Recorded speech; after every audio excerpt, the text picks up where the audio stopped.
Next up on the agenda, we have a rising young star from New York City, from TruthSquad.tv. Please welcome Danny Panzella.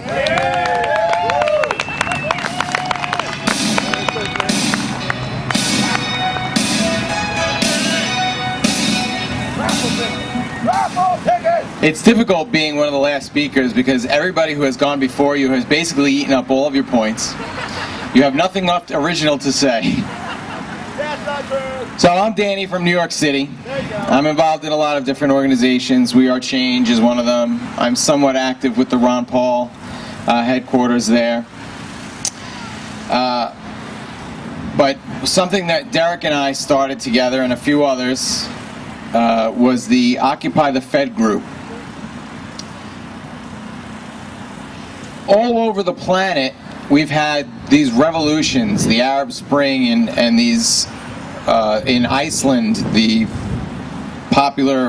people were rebelling against bailing out the banks. In Greece, and all of these countries are starting to have all these uprisings because of what the bankers have done. What the global central banking system, because this is just a small part of a global system. People are finally starting to wake up, but not in the United States. We're too comfortable. We can still put gas in our SUVs, and we still watch our flat screens. So I think until we get a lot more uncomfortable, it's going to be very difficult to wake people up.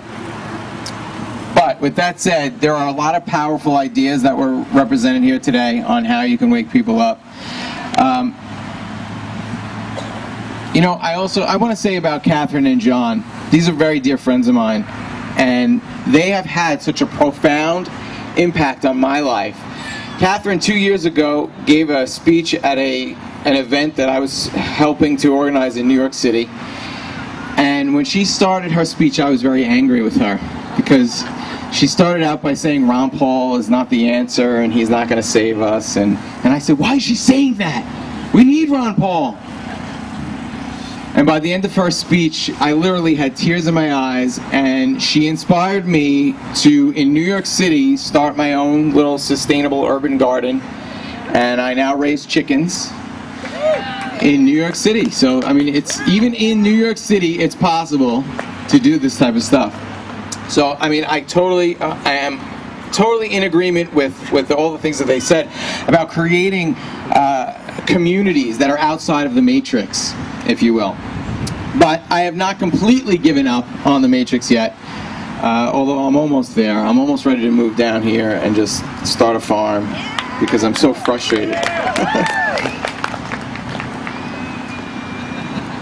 So I woke up as during the bailout mess just a few years ago, and I started to do research, and I came across Ron Paul, and you know, now I know everything that we all know about the Fed and fractional reserve and fiat currency and all those things.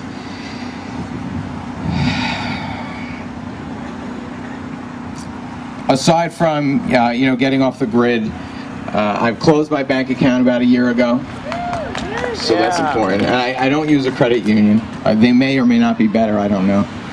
But you know, I guess it's a step in the right direction. So I was very heavily involved in the Tea Party, and when Occupy Wall Street started 2 months ago, I went down there and I was excited because finally the Tea Party disappointed me, because they got up and they went to political rallies and they waved flags and signs and they said a lot of really great things, but it stopped there. When the rally was over, they went home. And yes, they went to the voting box and they voted in people that pretended to be Tea Party candidates and believe in the ideals of the Tea Party, and then almost every single one of them has now, in the past year, sold them out on every one of those values. I receive a lot of media attention in my area because my Congressman Grimm was one of these Tea Party infiltrators, or Teocon, or whatever label you want to put on him. And he came in and said, I'm a constitutionalist and I agree with you guys, and every vote he has cast, every single vote he has cast, has been with the Republican establishment. So day one, I went down to Occupy Wall Street, and I said, okay, this is better. This is the Tea Party, but it's better because they're actually taking action. They're going to do something. And I think there's a place for both. I think there's a place for all those different types of activism, right?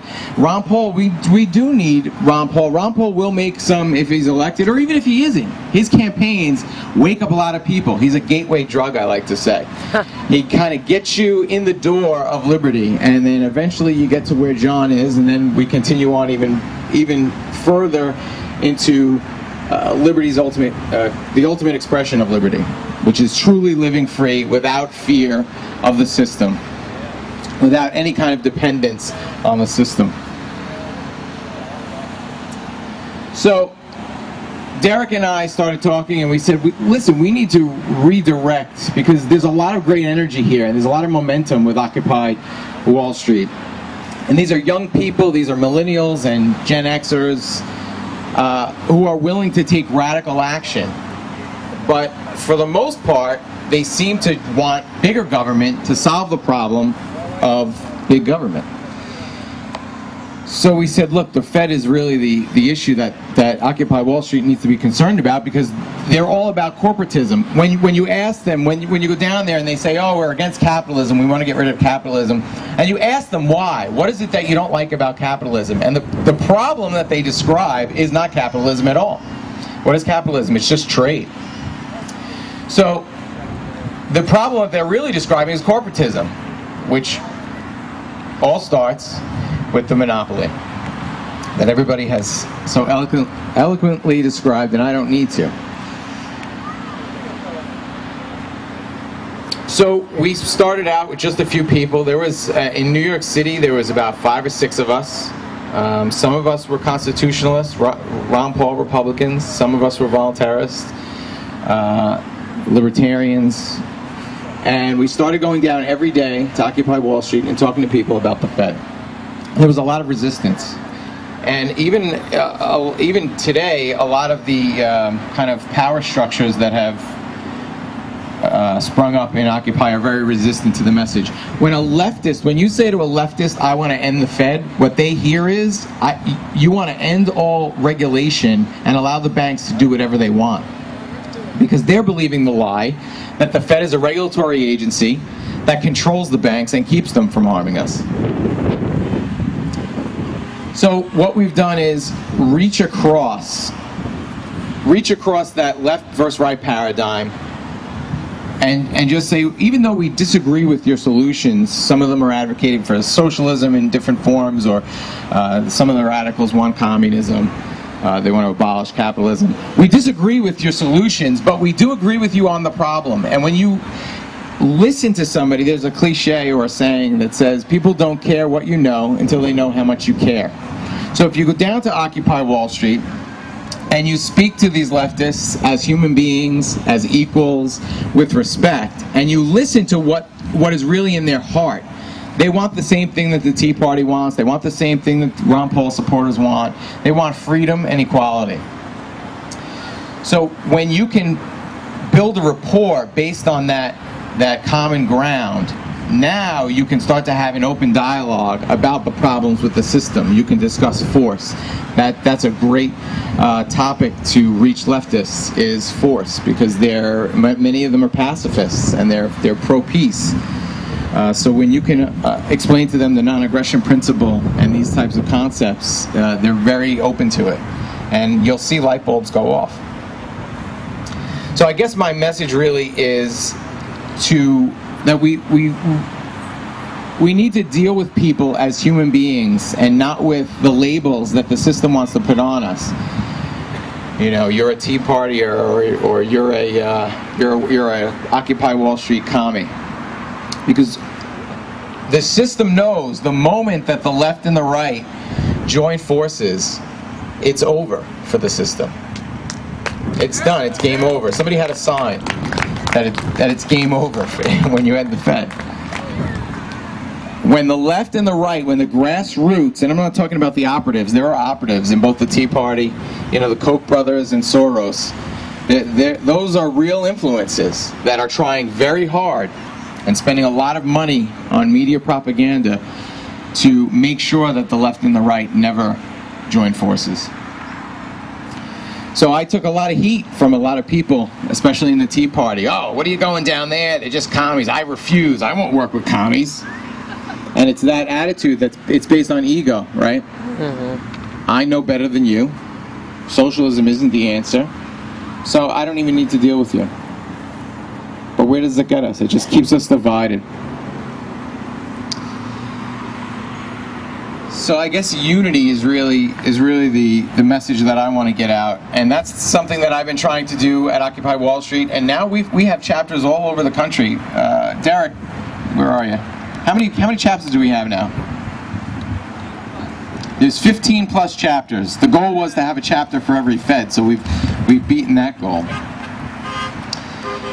And recently, Ben Bernanke was forced to respond to the Occupy the Fed movement. A reporter asked him a question about Occupy Wall Street and the accusation that the Fed is the cause of the financial problems. And the Bernanke's answer was, it's not our fault. We have nothing to do with this. If you want to go on truthsquad.tv, I've written a debunking of his answer to that. It's pretty interesting. And it's actually a great article, too, if you want to share it with anybody who doesn't understand what the Fed does, because it breaks it down. So,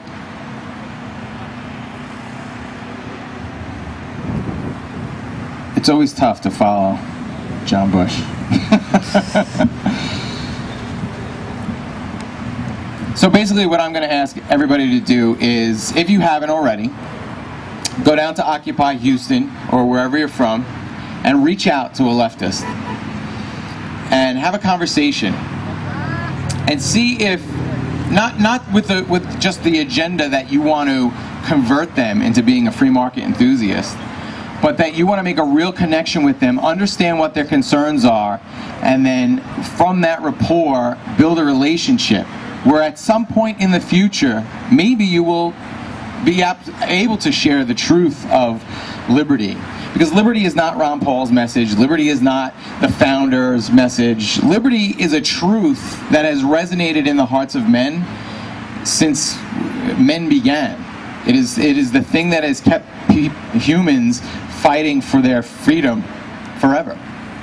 It's something that can never be it can never be dispelled. Even if Ron Paul loses the election, we can still have freedom. We can still take our freedom.